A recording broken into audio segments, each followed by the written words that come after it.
bí a ṣe ń ka ìròyìn yìí, inú ìbẹ̀rùbojo ni wọ́n ní olùdíje fún ipò ààrẹ lábẹ́ ẹgbẹ́ òṣèlú Labour Party nínú ètò ìdìbò ààrẹ ọdún tó kọjá,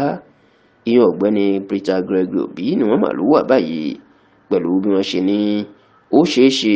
kí ọ̀pọ̀ àwọn tó gbójúlé dáadáa tí wọ́n ṣàtìlẹ́yìn fún nínú ètò ìdìbò ọdún tó kọjá tó sì tó ti ń gbọ́kànlé pé wọn yóò tún ṣàtìlẹ́yìn fún nínú ètò ìdìbò ààrẹ ọdún 2027 kí wọ́n padà lẹ́yìn ẹ̀. Pàápàá irú ìṣẹ̀lẹ̀ òjijì tó ṣẹlẹ̀ láàrin ààrẹ tẹ́lẹ̀ lórílẹ̀‐èdè yìí olóyè Olúṣẹ́gun Ọbásanjọ́ tó jẹ́ ọ̀kan pàtàkì lára àwọn alátìlẹ́yìn ẹ̀ àti ìyàwó ààrẹ Bọ́lá Ahmed Tinubu sẹ́nẹ́tọ̀ Olúrẹ̀mí Tinubu níbi táwọn méjèèjì ṣàtijọ́ ṣèpàdé lọ́jọ́ ọdún iléyá àwọn mùsùlùmí tó ṣẹ̀ṣẹ̀ kọjá yìí. Tẹlifíṣàn Yorùbá Tòótọ́ gbọ́ yìí pé bí Ọbásanjọ́ bó ṣe lọ ṣe ìpàdé tó ṣàbẹ̀wò òjijì tó yà ọ̀pọ̀ èèyàn lẹ́nu sí ìyàwó Tinubu lásìkò ọdún iléyá, wọ́n ló mà ṣe Peter Obi ní kàyéfì gan, tí wọ́n sì ní Peter Obi ń wò yí pé báwo ni Ọbásanjọ́ tó jẹ́ pé òun ló ṣàtìlẹ́yìn fún tó sì máa ń sọ pé òun kórìíra Tinubu tó ṣe lọ ń bá ìyàwó rẹ̀ Tinubu ṣèpàdé. Wọ́n ní Peter Obi jẹ́ sọ fáwọn tó súnmọ́ yí pé kí ló dé, báwo ni Ọbásanjọ́ yóò ṣe lọ rí ìyàwó Tinubu bẹ́ẹ̀ ni Tinubu náà wà nílé tí ò wà ní rí Tinubu fún rẹ̀. Wọ́n ní kò ṣeé ṣe, ọkọ wà nínú ilé kan náà, ìyàwó wà nínú ilé kan náà, ọ̀tá ọkọ wá wálé ó lọ bá ìyàwó nìkan sọ̀rọ̀ kò rí ọkọ. Wọ́n ní Peter Obi sọ pé kò ṣeé ṣe, àjẹpẹ́ Tinubu àti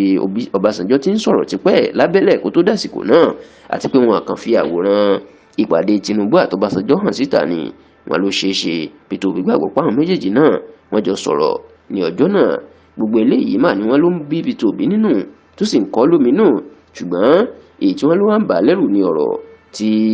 ọ̀kan lára àwọn agbẹnusọ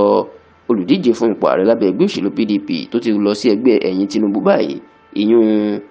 ọ̀gbẹ́ni Daniel Bwala tó jẹ́ agbẹnusọ Àtíkù lọ́dún tó kọjá ṣùgbọ́n tó ti fò sẹ́yìn Tinubu báyìí ní ọ̀rọ̀ tó máa sọ. Ọkùnrin náà ọ̀rọ̀ tó sọ nípa ìpàdé Tinubu, Olúrẹ̀mí Tinubu àti Ọbásanjọ́ ni pé ọ̀rọ̀ náà ó ti kúrò nígbà Peter Obi. Ó wá ní àṣírí ńlá kan tó tún sóun lọ́wọ́ báyìí ni pé ọ̀kan pàtàkì lára àwọn tó ń pariwo tí Peter Obi kiri tó gbèrú sórí, ìyún Patu Tomi, ó ní ọ̀jọ̀gbọ́n Patu Tomi ó ló máa kúrò lẹ́yìn Peter Obi kí ètò ìdìbò ọdún 2027 tó dé. Kódà ó lóun mọ àwọn gbajúmọ̀ pásítọ̀ méjì ńlá kan lórílẹ̀‐èdè yìí tí wọ́n ṣàtìlẹ́yìn fún Obi lọ́dún tó kọjá tí àwọn náà yóò jájú sílẹ̀ lọ́dún 2027.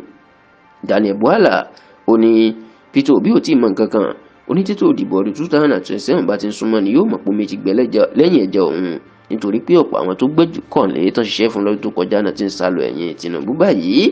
Nígbà tí ọ̀rọ̀ yóò máa jọ gàtẹ́ tí ò jọ gàtẹ́ tó fẹ́ máa fẹsẹ̀ méjì tiro, ìní ọ̀kan lára àwọn agbẹnusọ ẹgbẹ́ ìpolongo ìdìbò ti Peter Obi lọ́dún tó kọjá tó tún jẹ́ gbajúmọ̀ òṣèré tíátà amòfin Kenneth Okonkwo lọ́nà náà máa tún sọ nínú ọ̀sẹ̀ yìí ipò ṣeéṣe kóun náà kúrò nínú ẹgbẹ́ òṣèlú Labour Party láti lọ sínú ẹgbẹ́ òṣèlú APC o, nítorí pé ẹgbẹ́ tó dàbí ẹgbẹ́ òkùnkùn lẹ́gbẹ́ Labour Party lásìkò yìí. Ní báyìí inú Peter Obi ò dùn sí ìpàdé Ọbásanjọ́ àti Olúrẹ̀mí Tinubu, bẹ́ẹ̀ ni wọ́n ní ìpàdé náà ó ṣì yà lẹ́nu gidigidi ó sì jọ́ lójú tí wọ́n sì lẹ́rù tó ti ń bà á ipe ọ̀pọ̀ àwọn tó gbọ́kànlé wọ́n ti fẹ́ máa kúrò lẹ́yìn ẹ̀ lọ sẹ́yìn Tinubu fún ètò ìdìbò ọdún 2027.